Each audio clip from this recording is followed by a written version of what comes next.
I remember being quite put out when, as a young child of about 7, my mother told me she loved God more than my father. I thought this was the end. I waited out the front of the house for Dad to come home from work to break the shocking news. I was equally dismayed when he smiled and simply said, "I'm glad." There were some explanations which I didn't quite get at the time, and even a year later when I had an experience which made me realise that I loved Jesus and Jesus loved me, Jesus was still kind of on a par with my parents. I would probably have said that I preferred him to my brother, but at that time, not my parents. Of course, when we prefer Jesus, it influences how we relate to everyone, even those closest to us. I can see why Dad said of Mum's preference for God, "I'm glad."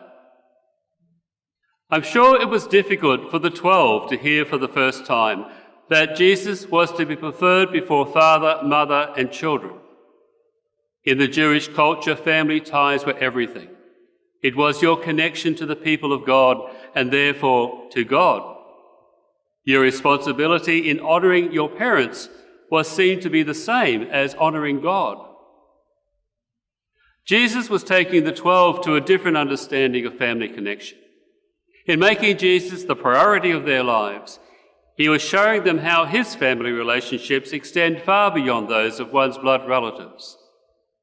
In particular, Jesus was revealing his connection with all of humanity, bringing into being the new covenant. Whether Jesus himself, whether a prophet, or whether a person simply in need of a cup of water, Jesus revealed a unity in himself which gathers all people to God as God's children.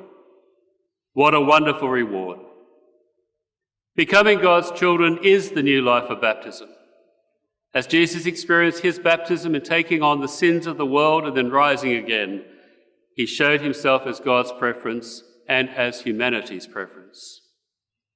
Is there any other reason for us not to make Jesus our preference?